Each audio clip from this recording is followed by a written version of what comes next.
everybody. Welcome to State of Scrims podcast.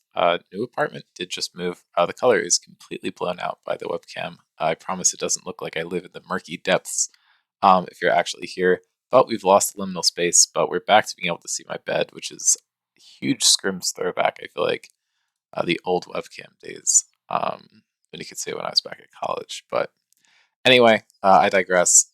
Highly requested that I am to cover um,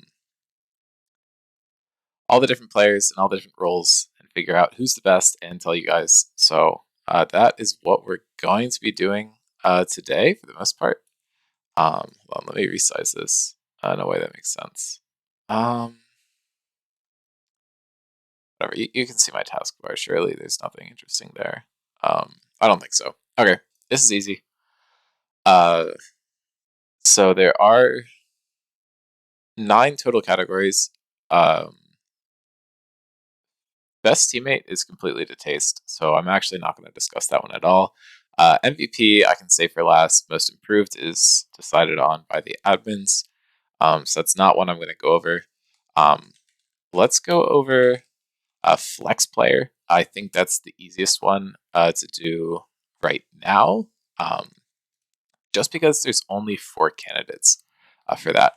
Sixth team or sixth player is a little harder to go over, just because there's so many players. So I might skip that one as well.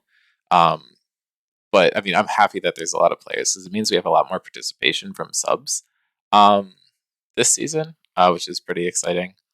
That's always good to see. But the 4 candidates for flex player are, I believe, it's Anne, Rex, Cam, and I just typed on something, and Russ. So these are the 4 players I want to look at. Rex has played, I believe, 3 different roles this season. I'm going to have to double check that. We can cut back to the Chrome tab, and we can check out the stats here. But loading players just from the team format. These players are a bit lower down. Let me see if I can find Rex. Okay, cool. So if we do look at Rex, he's had 6 top lane games. All of them, he's performed pretty well. We can just take a peek at him. 1, 3, and 3 into Avery, but Avery's beating a lot of people, and it really doesn't look like it was a Rex game or Rex's fault this game. Huge Aatrox game right here. That's an important one to look at. Huge on the Renekton and the Darius and the Pantheon. And the Aatrox here was not one of his better games, but he was still able to get the dub. I feel like he was a strong part of it. Look at his other roles. 3 games of jungle. All of them went pretty well. The Kha'Zix was the sole exception, but the KDA is a little bit weird, and he was still able to close his win out. It just feels like the win was from some other places. We can go back, and I believe his remaining 3 games were all on Draven AD carry. 3.6 KDA overall. We can look at these. Not great showing here, actually. They did lose to Mass Valorant Pirates in this game. And then he absolutely slams this meta. This game versus Spectres. I think a lot of people are going to remember this one. Ended out that series that was Spectres' sole defeat. And then Rex had a decent game here versus Andromeda. Although Cam and Stop were really the ones that took over this game. But as you can see, Rex has had a lot of impact on a lot of different roles. So I think for a grade, I'm going to give him... he did have a few rough games, so we can't give him like a perfect like S plus or anything, but like a solid S minus makes sense. He's able to perform well across all these different roles, and I believe if we do look at his win rate, it's pretty disgusting. He's like 10 and 2. I don't think there's much critique here. Anne's actually another player we can look at. We do have 7 jungle games and 6 mid lane games. The other roles were not touched. And very solid on the Sudier. Was struggling on some of the other junglers there. 3 and 1 on the Udyr.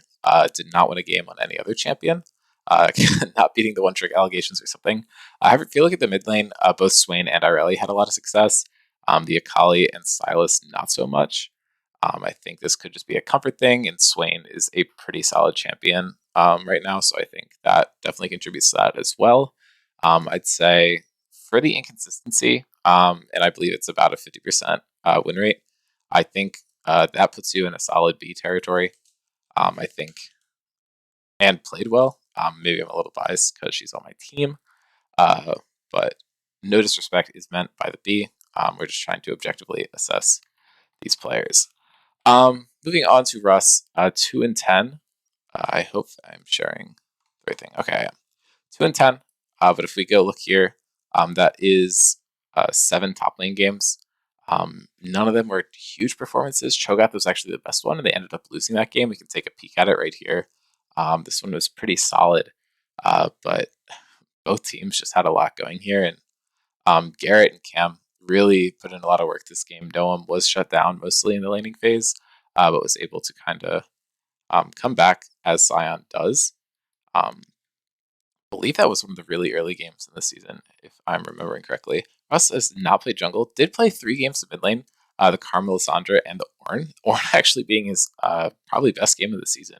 6.33, impressive KDA there. And filling on a tank mid is never necessarily easy. 1 game of the Gragas support, and then 1 game of Vigar APC. Neither of these. The Gragas game was insane. Russ is making a lot of really good plays, making stuff happen on the map. But overall, the stats are nothing super crazy, and along with the poor win rate, obviously some of that is just the team you're on, so you can't fully carry every game. But I think Russ probably gets a C+ here. I think he had a lot of really good games, and I think it was entertaining watching him play, but I just don't think he had the results to put him super high on this flex player tier list. Moving over to Cam, we have 6 games of top lane, 5 games of jungle, 5 games of mid, and there's 2 games of Diana, and that's the only champion that's overlapping at all. This is the Cam special. You just never play the same champion twice, never let him know your next move. He's played literally 1 champion twice out of he's played 15 different champions. That is completely ridiculous. This man, Champion Ocean, don't know if he's getting bored and just doesn't want to play the same thing, but he's performing super well in all of them. Obviously, his worst game was this Yone game, and he still went 7-7-2. That's not bad at all. This top lane record is super impressive from him. We do go down here to the jungle. He has a few losses in the jungle. These Ivern and Sejuani games are something that we can take a look at real quick here. Cam did play into the Rift Sharks here. From my experience in that game, I feel like he played really well. I just feel like as an Ivern, once you get behind, there's not much you could do. Did get outplayed in the top lane by Drago in a few points here. And then we go down, we want to look at the other one that he did lose. And it's going to be this game, another one where it doesn't really feel like he was the issue. Huge game coming out of Dave and Will on the other team. And it makes it really hard for the Sejuani to do too much stuff because trying to initiate on these champions, and if you just don't have the follow-up damage, it's pretty rough. Do want to check the mid lane before I can fully evaluate how well Cam did overall. This Diana game was really rough, 0-3-2. The Nefiri 5-10-4. But the Kiana looks really good despite a loss. 18-7 is like absolutely disgusting. We take a look at these games here. Cam into Stanley on the Kassadin absolutely rolls. 10-1-8 on the Xerath, huge. And then this game is rough. He did get solo killed by Puza on the York here. That's the really notable part of this game. That was really fun. But I think a bit of it is just like the Quinn doesn't do anything late game. And Psycho Karen had a lot of huge plays here that kind of peeled him off, but Cam really didn't seem like the issue in that game. And then these 2 are the ones I really do want to look at here, though. Cam really struggled in this game, got absolutely outplayed by Cerberus and Bean just completely shutting this guy down. They were looking for a lot of proactive plays, and it just didn't amount to much. And then looking to the bottom, Cam did go for the Diana counterpick into the Echo and just got completely rolled. This game was a complete stomp. Obviously he had no kills, but his team had 3 total. He actually participated in 2 of them. So I think that is worth shouting out a little bit, that he was at least active on the map in the loss. But I think I'd put Cam on the same tier as Rex. I think I'd give him an S-. Just going to flip over to my list here. I think this is my overall list. So my personal choice of a winner, I don't know. I think you can really go between Rex and Cam. You do get 2 votes on this one, so I think as long as you're putting some votes towards these people, I don't think Anna Russ necessarily have poor performances. If you feel like they put in a lot more work than Rex or Cam, I think you can vote for them. But I think Rex or Cam are the 2 obvious ones, at least in my book. Moving on to the sub player, or I think it's 6th player is what it's called. Yeah, I think there's just a lot to cover here. I don't think there's necessarily any subs that did poorly. I feel like every team did make really good use of their subs, but I don't think it's necessarily worth going down the rabbit hole and trying to figure this one out fully. Um, but yeah, gonna head up into the top lane though. Not necessarily remembering who all of our candidates are, but I can just get that pulled up real quick and we can check. Just in the team format, we do have Avery, we have Puza, we have Joel, Alana, and Noam. Adam did barely miss the cut here in terms of games, I think.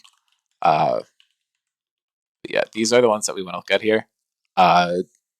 Given that this is our selection, I'm just going to cut to the chase. Avery deserves this one wholeheartedly. I think there is a tight race for second, but I also feel like that one is kind of a given. It's probably Joel. Avery, we can just take a look at his games here, though. But this one, just optically to me, I feel like there's pretty clear choices here, especially given the performance on the season. But yeah, let's take a peek at Avery's games here. Solid. This one he did lose to Heroic. Heroic put out a really good showing, but Avery still had a lot of good plays, and they were able to get the win off. Solid play here into Michael. Didn't really feed. This one was a bit rough. The game was a bit of a stomp. So I guess recency does not paint Avery in a good light. But banger game here. 14-3 on Yasuo. 8-2-10. 1-6-4. A little bit rough. Was beaten by Stav here. 1-4-3 on the Gnar. This Gnar seems to just be a bit of a pain point for him. 2-5-5 again into Rex. He did suffer, but huge Tryndamere play. And he just has these carry games that the other of these 5 top laners just don't really have. 0-8-3 on Vayne top is, point that one out. This one does swing in favor of Joel. Joel was able to get the best of him on this one. 3-0 and 15 puts him in a pretty good spot over this Vayne top. But before that, he was able to win, and he was able to win here too. Really big Yasuo game, but I don't really need to go through all of them. This 9-0-2 Avery Gnar game is just ridiculous. I'm not going to spend too much talking about top lane just because I feel like it is pretty cut and dry. You can even just look at the KDs here. Joel has that 2.57, 47% win rate in the top lane, but all these other high tier top laners just don't even have 50% win rate. He's the only one that's winning. And he just has an absolutely disgusting KDA. He's averaging 5 kills. None of the other players are even past the 4 threshold. He has the fewest deaths at 3. Everyone else is more. And 6 assists. Joel is actually beating him out there. Joel playing a bit more of a tanky play style and is able to roam to cover his team a bit more than Avery was. So I do think that's worth a shout out. But the Avery is just doing stuff in the top lane that no one else, at least on these many games that's qualified for this award, has done. But obviously there are some top laners farther down here. Like we do see Adam, Cam, and Rex all put up pretty good numbers. They just don't have enough games to fully qualify for this award. So I'm just going to put Avery. I think he did have a few poor games, so we can just throw an A+ in his direction. And then Joel, kind of a middle of the road performance at a B. And I think everyone else does have these lower win rates, which obviously is part of the team losing, but the KDs are not looking great either. If there was someone with a standout performance, despite it, like Noam, actually was winning a lot of games though. So you'd expect the KD to be a bit better. Yeah, I think I can just kind of cut this one off early. I think this is a pretty clear just number 1 to Avery and number 2 to Joel. Yeah. I think this is probably the most clear-cut one. that there is. But I think if you're looking at the remaining three, if you are on the same team as Avery or Joel and you can't vote for them, I think it's literally just to taste. All three of those players have had good showings against each of the other two players. Alana, Noam, and Puza all had pretty solid seasons. Noam recently swapping to top lane. Puza just new to the game in general.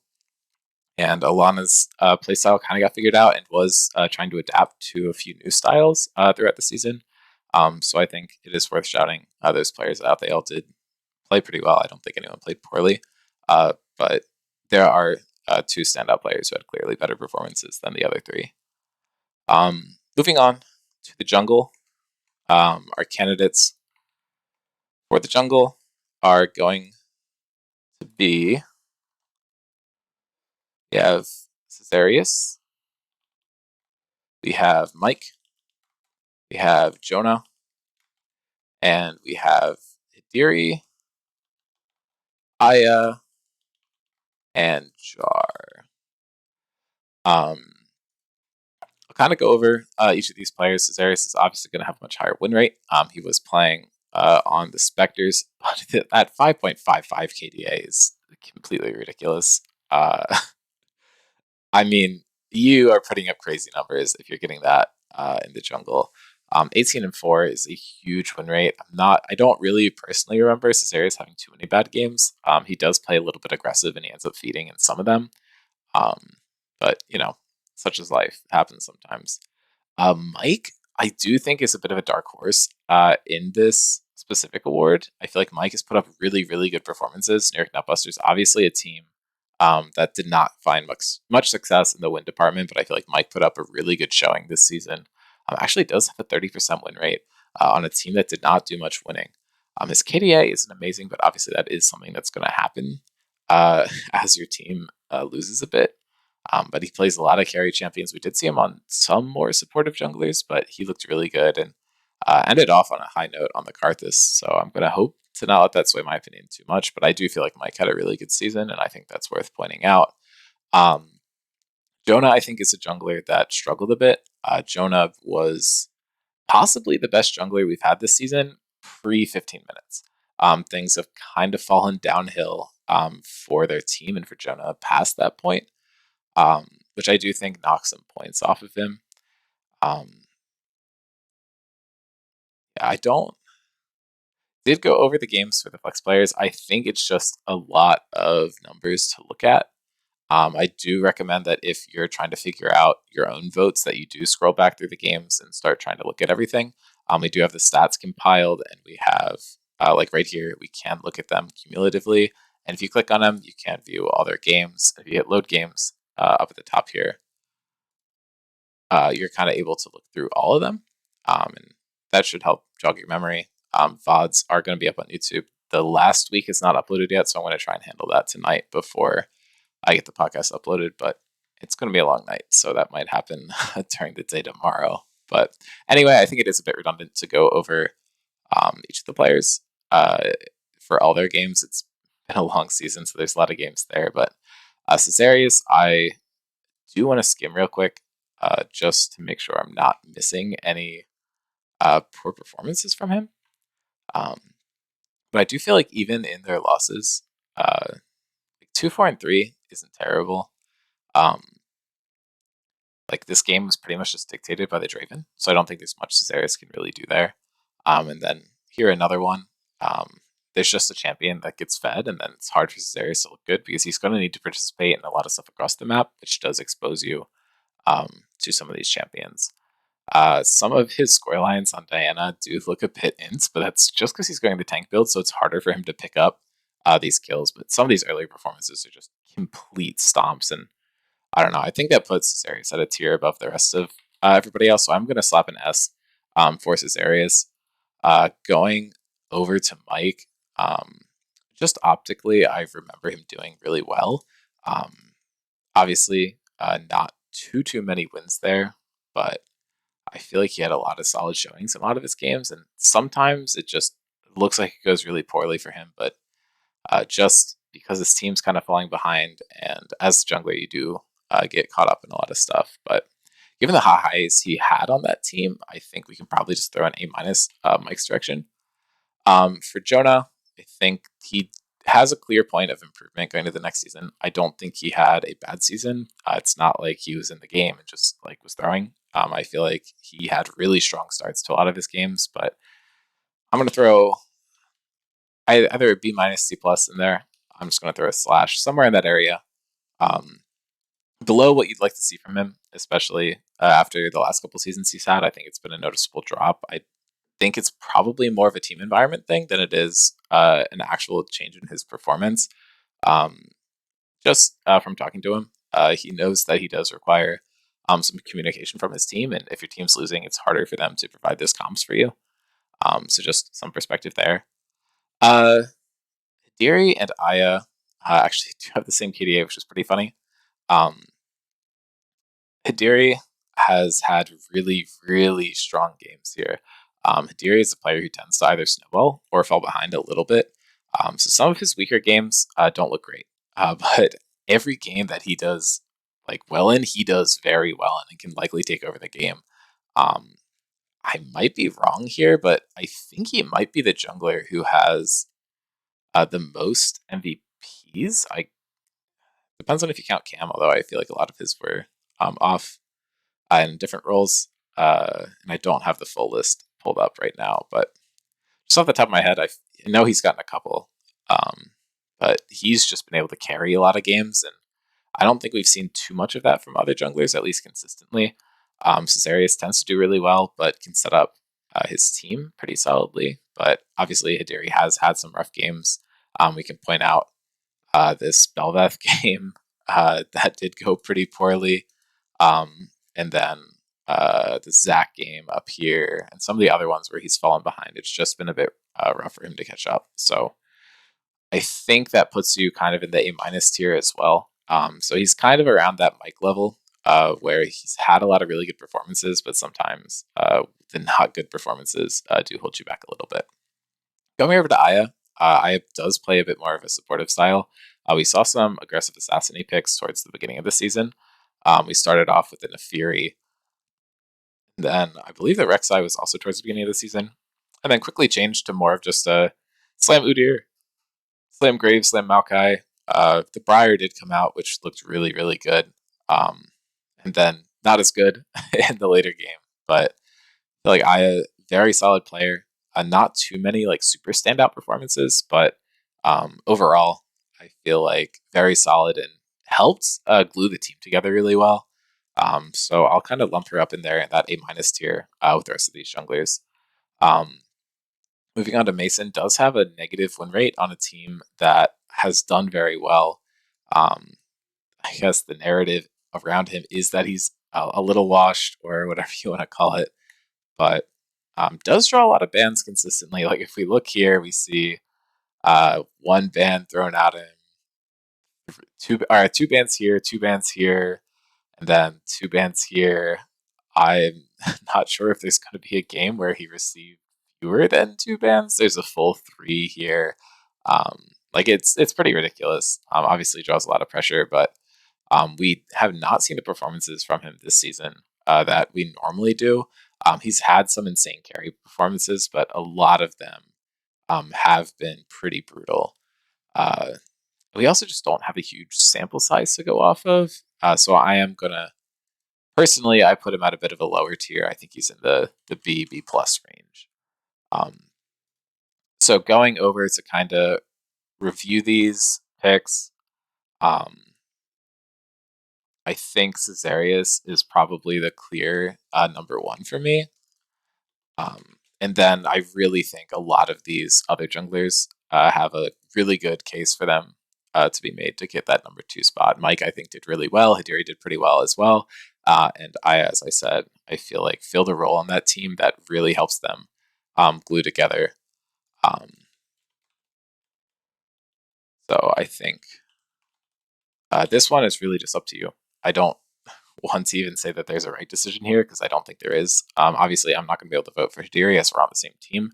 So I'm going to have the tough decision between Mike and Aya for my pick. But yeah, I think Caesarius has performed super well this season. So do want to shout him out there. Then moving on to the mid lane. Did it say jungle lane at the top? Yeah, okay, we can. Jungle lane gamers, baby. Yeah, let me make sure I have Twitch chat pulled up so I can see if anyone is giving me anything. But sorry if picked Vayne and then told me I was playing it. Yeah, sorry Avery, that's tough. Not sure what we can do for you there. Mid lane here. Our candidates are Brewer, Heroic, Stanley, Dave, Garrett, and Joel. So we are actually seeing Joel again.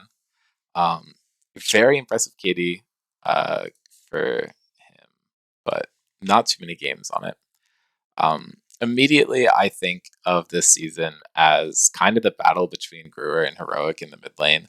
I don't really care about standings or whatever. Like, if I'm thinking about the huge narrative arcs around season 6, I'm thinking, who is the MVP of the season? Is it Brewer? Is it Heroic? And I actually think there's a lot of other cases to be made for other players being the MVP, which I'm going to cover later on. But um, the battle between these two mid laners is really what's interesting to me. Obviously, Guru's KDA is going to be much higher, but he's on a team that allows him to win a lot more. And Heroic has been forced to initiate a lot of things that did not necessarily go his way throughout the season. Gruer, we did see that Jin mid pick, which went crazy. Some of his really high picks, he's actually not died on Jace across 2 games, which is completely ridiculous, by the way. We didn't see this pick from him at all, and he whipped it out last week, and he went 11-0 and 13 cumulatively on it, which is completely ridiculous. He's died once on Victor across 2 games. He's died twice on Xerath, but a lot of this is because Caesarius plays for him super heavily, bails him out, makes him look really good.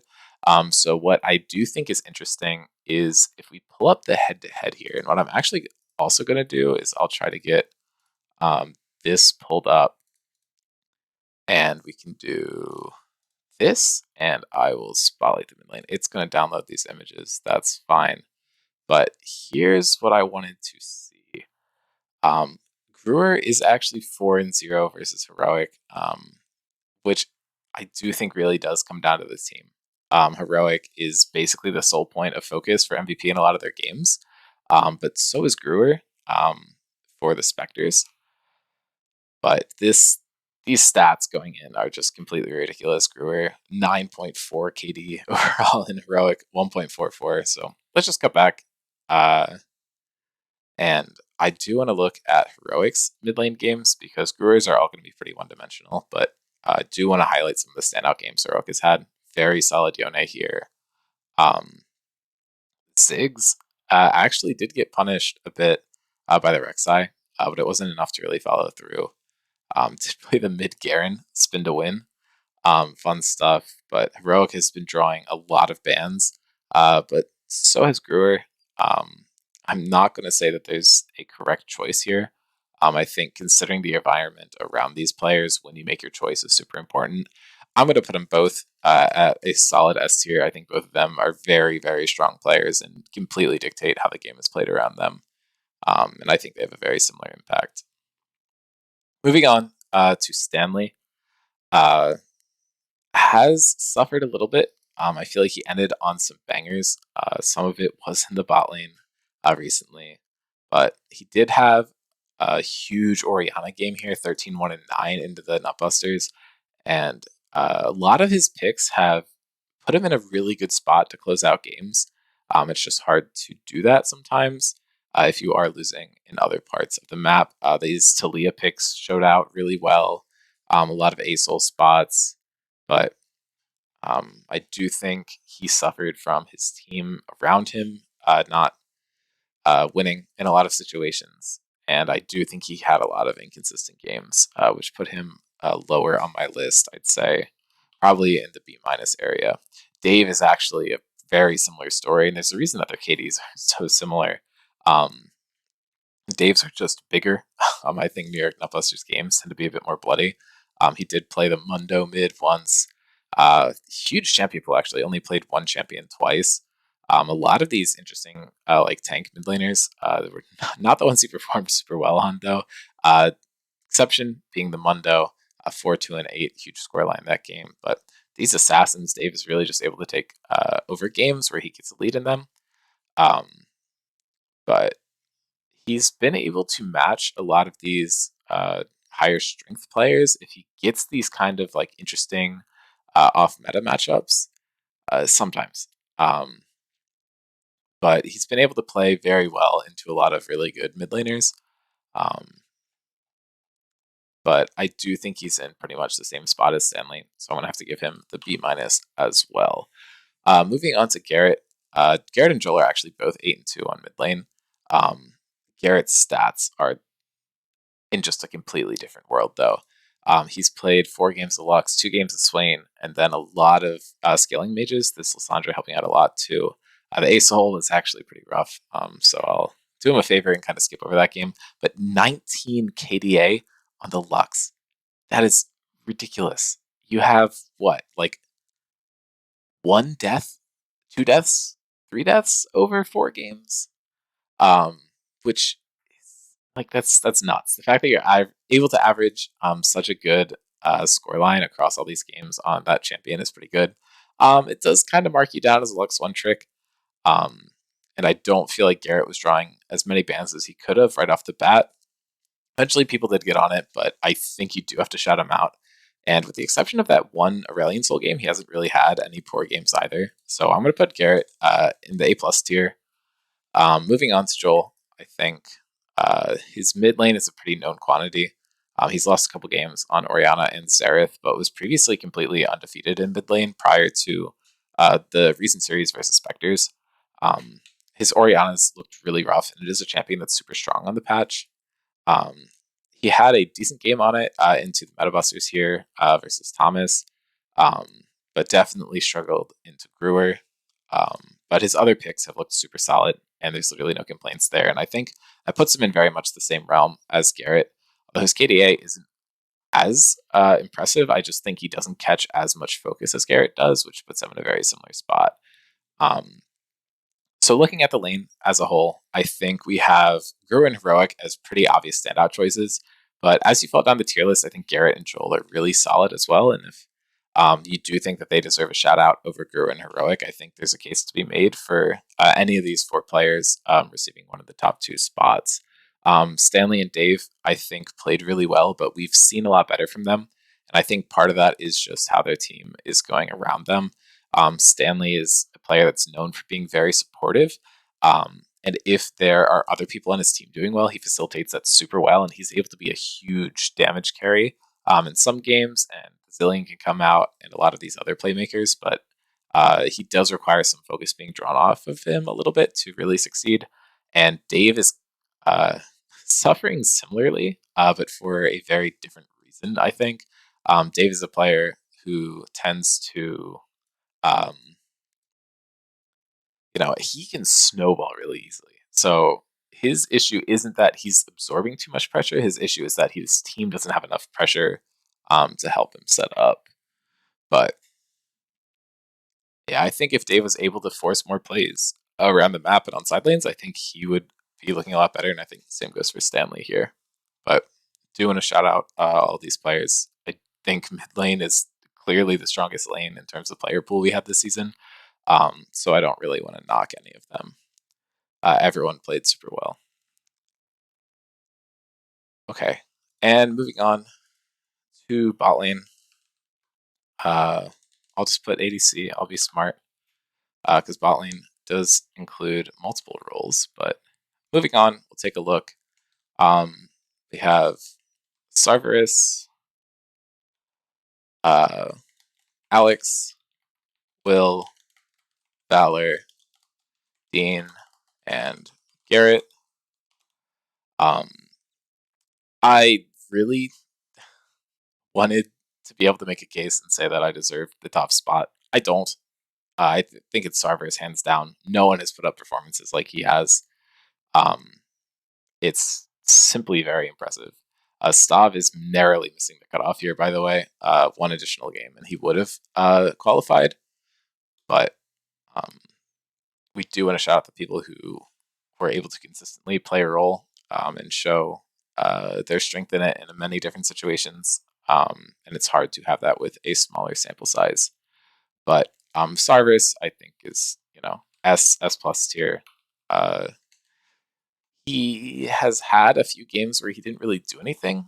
Just want to check if he has any games where he fed, because if he doesn't, then I think you put him at um, S plus. I mean, 3 and 6 is like not great, and same with the 0-3. I think there are games where he gets shut down, but in neither of those games, he is the player with the most deaths on his team. He's pretty close. Rex and I being the only players to really put him in a rough position there. And even to Stop's Twitch, he still ended up positive. And he's had insane carry games. Yeah, I mean, I think there's a few games where he got punished in lane and didn't do too much, but Sarvis is, I'm going to get into it later, but Sarvis has had an incredible season, and I do want to give him the S plus for my personal tier list for the 80 carries. Playing into him is just, I just feel outclassed. Moving on, team format specifically, we do have Alex. This scoreline is deceiving. A lot of the really strong points that Andromeda had this season have come through Alex. I think he's been able to play a lot of different styles and positions really well. We saw a lot of success from the Lucian. I believe both of their wins were on that Lucian pick. Yeah, 2-2 on it. His Kaisa, I do think, suffered a little bit later just because of the build. I do not think that Lethality Kaisa is actually that good, and I think he was forcing it in a couple situations. But overall, still did end up positive, despite ending up losing a lot of these games. I think I would rate his performance as above average, so I would put him in that B plus tier. But it is hard for an ADC to shine if their team is losing. It's probably the most team-dependent role in the game. Will is another player I would like to shout out. His KDA is a bit in the dumps, unfortunately. I feel like a lot of people tend to target him, and he does not have the benefit that Alex does of being paired with probably one of the best supports in the league. So we'll have to see where my mind's at when we get to that tier list. But Will has looked very good on some picks, and some picks not very good at all. He's actually undefeated on the Ashe. Not a huge scoreline there, but knows when he needs to play supportive. Same as Alex has actually not won any games on Kaisa this season. But his Twitch has looked really solid. But Will has just gotten super targeted by a lot of teams. They try to just punish them at that point. But I mean, this Tristana game, very good from him, despite everyone else on the team really just not having a good one. He's had some standout games, but he's also gotten completely dumped on in a lot of them. Unfortunately, I am saying this at a point where we can't have that same arc that Will did previously, where I say Will is one of the lower rated ADCs, and then he completely just shows me I'm a moron and wins the season on MVP. But yeah, I don't think he had it going for him this season. I think it could be just a bit of the team composition and how things are laid out, but he did really get punished in a lot of these games, and I am going to give him a C here.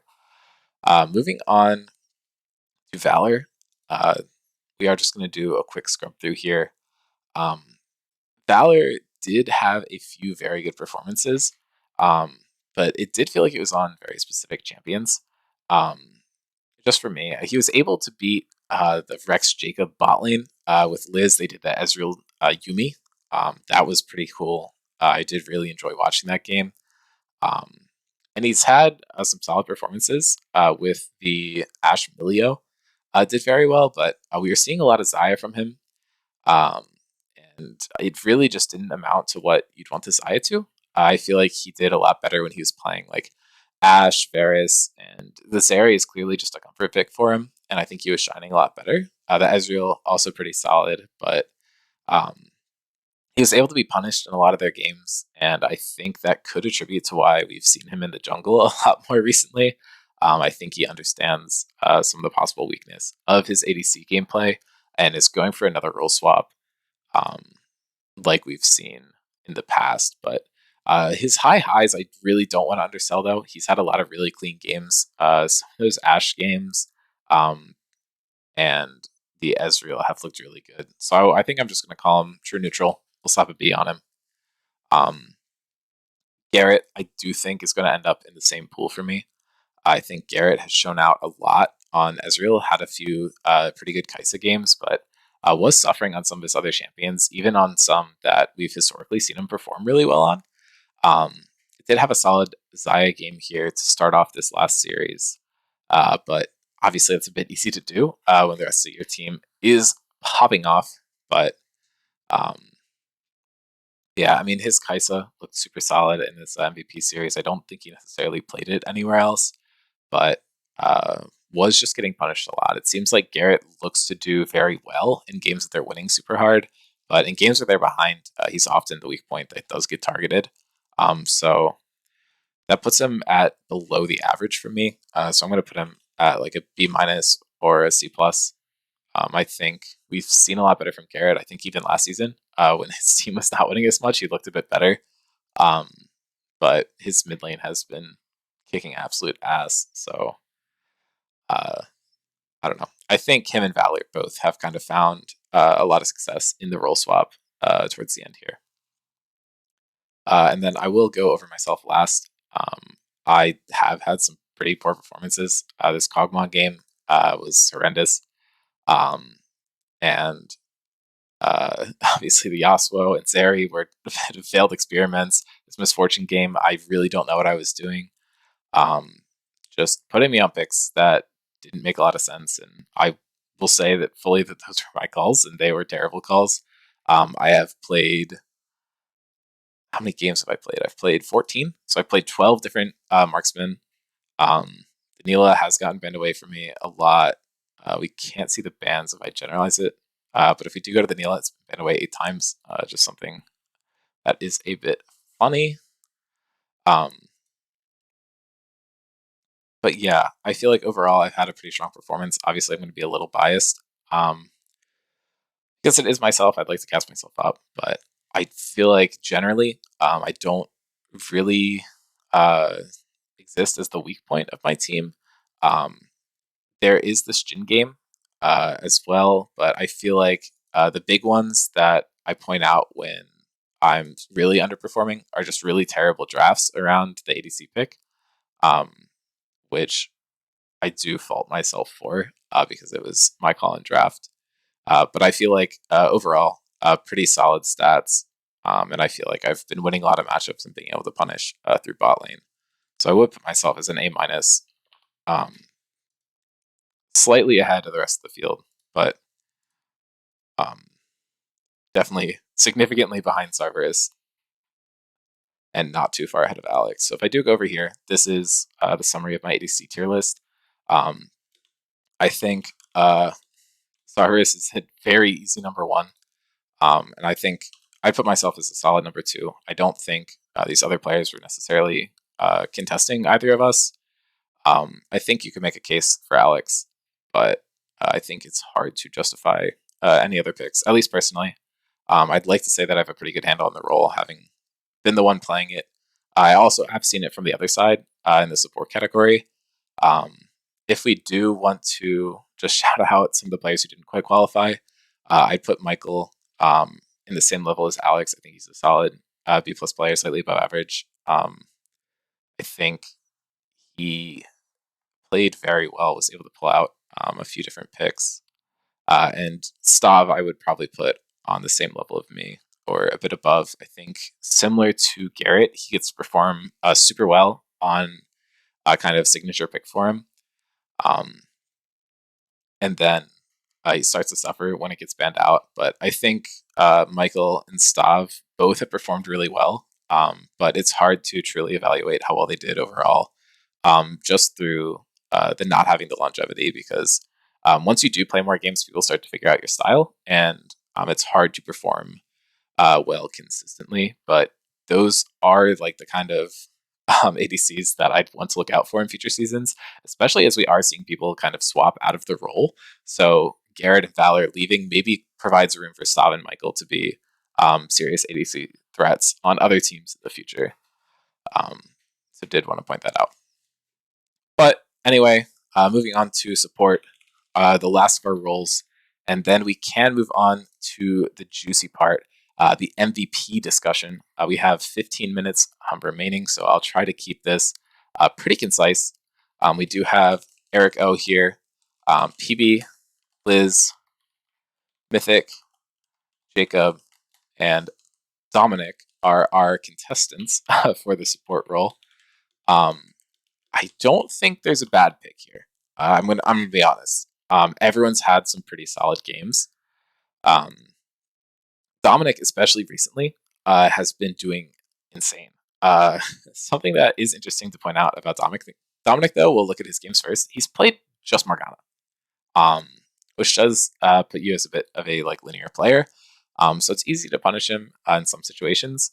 But in the same kind of thread as Will, I feel like he's been in a lot of situations where he just gets completely dumped on because the team is not doing well. But I do want to point out that Dominic, especially recently, has looked so good on this champion, and it's really hard to just say, well, he didn't win very much. He's bad. I don't think that's true. 4-7 on a team that did not win that many games is actually really impressive. And I think he does end up dying a lot, but he plays a very aggressive Morgana style. A lot of times he'll walk up and contest people with Qs and ultimates to really just set up and initiate for his team. So I do want to rate him as kind of like a B-. I think there are definitely some flaws in his play, but very solid player overall. And I think put in an environment where he's on a stronger team, I think we can see a lot from him. Yeah, I'd like to see him possibly start next season. I don't know if his schedule would allow for that. I'm not really sure why he was on as a sub this season, but I'm not seeing enough Dominic throughout the season, right? So I want to see more. I don't really know how to phrase that in the best way, but that's my take. Jacob, 57% win rate on a team that does have a better win rate than that, which is worth pointing out, I think. 2.37 KD. He's had some very standout games. A lot of the Nami that we've been seeing before. The Maokai was pretty rough. The Soraka was not his strongest performance. I feel like that game was won mostly through the other side of the map. PV and Alex kind of dismantled them a little bit in this game. But looking overall, Jacob has had some pretty solid games. Has struggled a bit on the Nami, though. A lot of times it does get called out. In some of these games where the Nami is looking decent, it's a lot of the other side of the map that is really carrying there. He's had very hit or miss games on the Nautilus. Sometimes it's been really good, like in this game, setting up Rex really well, and sometimes it's been more of a miss, going for engages that are not as good and just kind of being outplayed. Yeah, I think the inconsistency is really showing out for me here, but I do want to say that he's improved a lot since last season. I think everyone is super conscious of that. And I feel like he's put on some really good performances. This Leona coming out has been super solid. And I think that's something that you do need to be scared of in his champion pool, which is not necessarily something that was true in the past. But I think he's really had a few standout games in Leona and a big one on Nautilus. But when he's not playing towards the meta and he's playing on his comfort, he does look significantly worse. So I'd put him in that same tier list with the Dominic, where, solid games, but definitely some flaws showing there as well. I'm going to skip over Mythic. I think I do want to have a conversation around Eric, PB, and Mythic towards the end of this one, but I'm going to bring up Liz real quick. Huge games on the Milio. The Milios looked really good. No one else has really been able to play the champion and make it look as good. Lots of games on their con as well. I do want to say that I think in these Recon games where it wasn't the Xayah paired with it, I think it did look a lot better. I feel like a lot of times we're forcing players to play Xayah because Zion Rakan's good and the player is not super comfortable on the champion. Um, the win actually was, I believe, on this game, where Heroic went 24-1-4, 24-1-2 on Echo. You don't even really need to look at this one. No one else is basically doing anything in this game. It's pretty much just all on the Echo. Um, but I don't really think the underperformance on the Rakan is necessarily Liz's fault, is what I'm trying to say there, but has had really good showings on the Karma, on the Nico. Some of these more interesting picks. Pulled out the Yuumi. No one else has even touched that one. I'm not sure if anyone else has played the Karma support. We've seen the Karma mid lane this season. I do want to check that real quick. Um, yeah, there have been 2 total, and Mythic was the other one to play it. Uh, yeah, I think Liz is a really unique champion pool. Also has been trying this Ari support. I don't think it's the tech, I'm going to be honest. And the Lux didn't turn out super well either. But I think definitely just a very hit or miss support.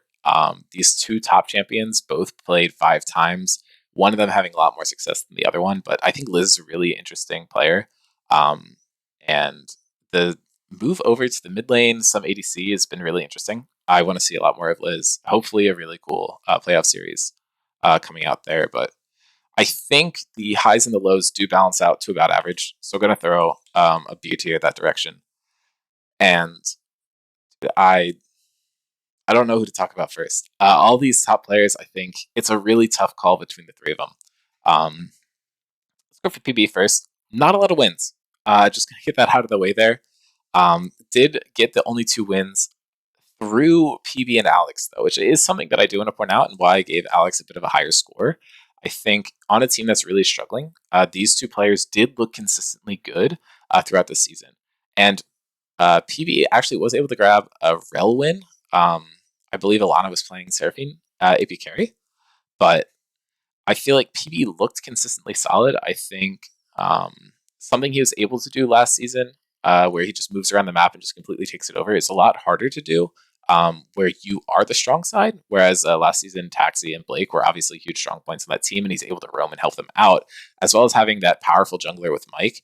So we're not able to really see the same air from him. He's actually 24 KDA on the Milio. I forgot he went 0-0-16 in his win and went 1-1-7 on the loss. So I take it back. Other players are making Milio look good too, not just Liz. That's just a memory fog there. But these Leona Nautilus picks, when he's playing the traditional strong picks, he's actually not doing very well. He's kind of like the anti-Jacob in that sense. Whereas Jacob starts playing the meta and just pops off, and then PB goes to meta, and you're losing some of that special flair that makes PB tick. But huge champion pool here, has played a lot of stuff. That Rel was basically permabanned against him. I'm going to swap to all roles so we can see that the Rel was banned 18 times away from him. He has played 18 games, but he played a game of ADC once? Yes, okay, that's what it was. So it's actually banned in every single game, 100% pick ban in PB's games. So I think if this Rel is going through a lot, we'd see a lot more on it. There's just a huge disparity in the Rel and his other champions, I think. But yeah, do want to shout him out. I think he didn't really have any bad games that I'm remembering off the top of my head. Obviously, support KD is kind of looking a bit weird. The Tom Kench one was not super great. I feel like they played around the TK very well that game, but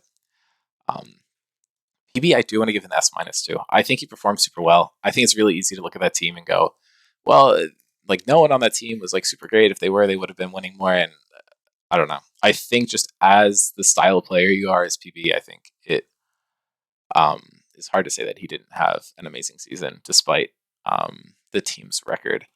And I also think that everyone on Andromeda did pretty solidly as well. I think we can look around there. We're going over time. I talk too much about my supports. I think they're really fun. But moving on, Mythic, a new player to the server here, 14-2, solid record. I believe Spectres overall is, let me check. I'm getting flashbanged here. You guys are too. Spectres is 19-5. So without Mythic, they're 5-3. So I do think that he is very important to this team, and I think that is something that's worth noting. On the Nautilus, he's 7-1, and on Leona, he's 5-0.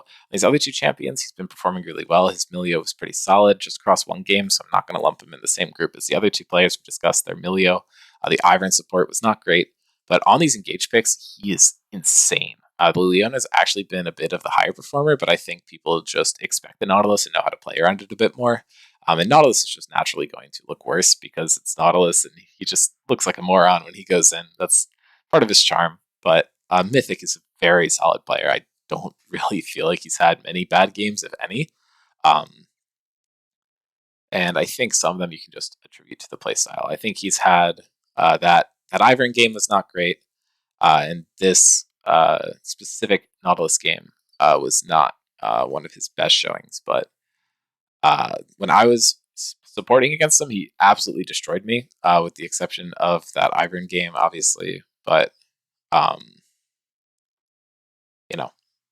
very solid player. I do want to put him up on that same pedestal, if not a bit higher than PB. I think I'm going to give him a solid S or S+. I think that bot lane as a whole is an S+. I think I'm going to put Mythic as an S, just because I feel like a lot of that bot lane is more into Sarver's hands than it is Mythic. I feel like Mythic is playing some very linear champions, and he's hitting all the abilities he needs to, and is doing really good engage, which is why I'm giving him an S. I think he played very well, but he can do that with a worse ADC, and he will look like he's trolling. So I think a lot of it is the reliance on Sarver's there. Just personally, if you have a different take, go ahead. I'm not trying to dictate what everyone should vote for, but just putting out my personal takes there. A lot of people have asked me to do it. I was hesitant too, because I don't like to just, try to dictate what people do. Anyway, looking at Eric O as the last player in the support pool, has almost the best KDA, which normally you wouldn't think of it much, right? But actually, Honing was 6-2. I did my math wrong there somewhere. Maybe someone else played support. Whatever. Not going to dwell on it too much. But Eric in the past has had terrible KDAs, and he's been playing insane. Is this actually a change for him? Normal, he will just sacrifice his body for the engage a lot. We haven't been seeing as much of that this season, or we maybe have. It's really hard to tell. But I think a bit of it is this champion difference that we're seeing. A lot more enchanters coming out here, and the Thresh, Alistar, and Braum are up top. People are just denying him some of these more aggressive picks. His Thresh has been insane. This Morgana game was really good as well. It was paired up with Caitlyn. Very solid. I don't think the Morgana is just generally a good pick, but I will reiterate, I think a lot of the bad games that we're seeing here is terrible draft. We had Yasuo Belkaz, not a good idea. Cog Milio in a comp where it had no right to exist, terrible idea. The Jhin Alistar is just a bad lane, period. And it was just a bad matchup for everyone involved, which wasn't solid. The Braum is a bit interesting. I feel like neither of these games have really been his fault. He's completely neutralized the enemy support, but then as you get into the late game, it kind of falls off as your team was already behind. I feel like Eric's has had really solid games, and he does have a lot of MVPs. If I remember correctly, I think the most on Rift Sharks. Maybe Michael has the most on Rift Sharks, which is funny considering he hasn't played many games. It just means that Michael is the GOAT. But anyway, I feel like Eric has had a really good season. One of his strongest so far, if not the strongest so far. But absolute banger. I'd rate him very highly. I think he's been doing it a bit quieter than he has in the past, just because I think people now expect it of him. But I don't think you really want to sleep on Eric.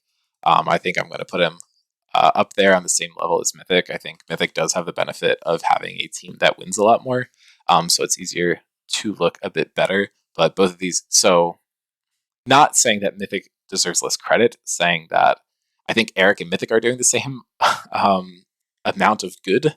And I think if the rest of Rift Sharks was stomping as hard as the rest of Spectres is, I think Eric would be putting up these same numbers that Mythic is, if not better. But obviously no way to tell that. So I'm going to kick it back. I do have PB here as an S minus and the other two as S's. I don't think that actually matters. I'm just going to go here and say that just pick 2 out of 3 of Eric, Mythic, and PV. I think all of these players played super solid. I don't think any of them are like strictly outperforming the other ones. It really just comes down to how much you weigh team performance and its effect on how these players are doing individually. But yeah, because I think these players are equally good. I feel like all of them have been playing really well. It's just, their numbers are scaled to where their team is. Um, so going to leave it at that. And we have hit the hour mark, so now anything past here is just extra. But I think the big three I want to talk about for the MVP case, Cam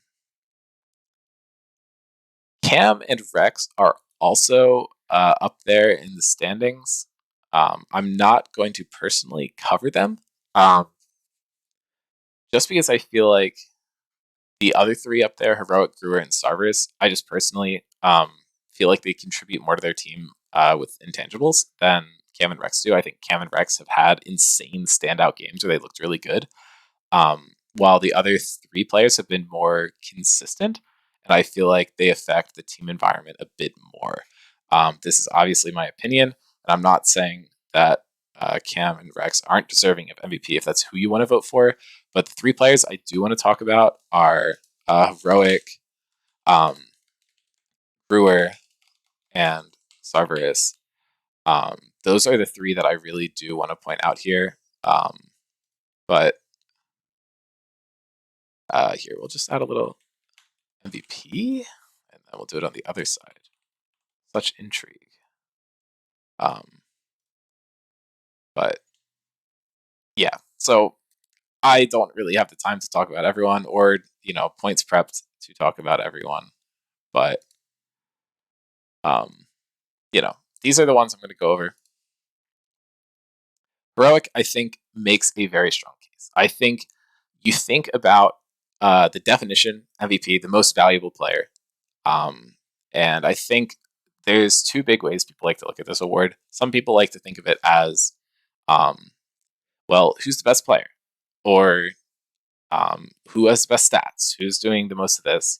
But I think the actual correct way to look about the stat, which doesn't necessarily make any of these the correct player, but how much does the team suffer if you remove this player? Like, which player is most valuable to their team? And I think for Heroic, he fits that definition very purely. Most games that they're winning, if not all, are off the back of Heroic, or Heroic absorbing a bunch of pressure so that other members of the team can shine. I think they have a lot of good players on their team. I think, and a good example of how Heroic is valuable, even if he's not personally carrying the game, is there's a game where he gets completely targeted, and then Silico goes and backdoors and wins the game. Huge call there, but maybe Silico wasn't doing the best in that game, but because of all the pressure and value that Heroic adds to his team, Silico's able to get a play done there, which was pretty neat.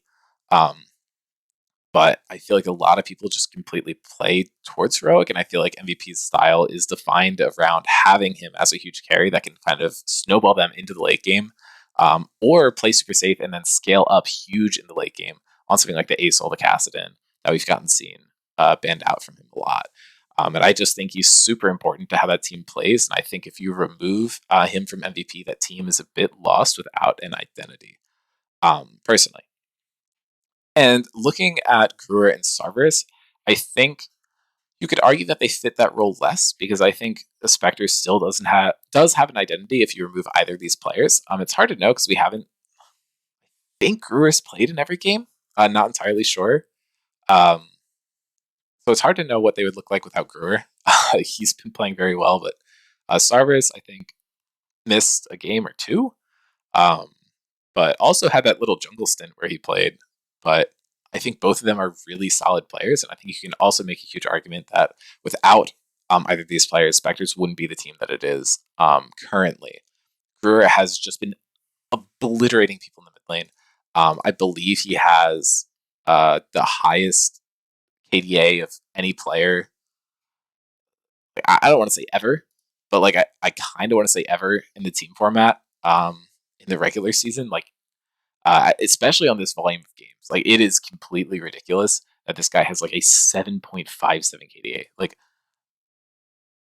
even people who haven't played many games, like actually Bean has more. Bean's played 5, so I'll shout him out there.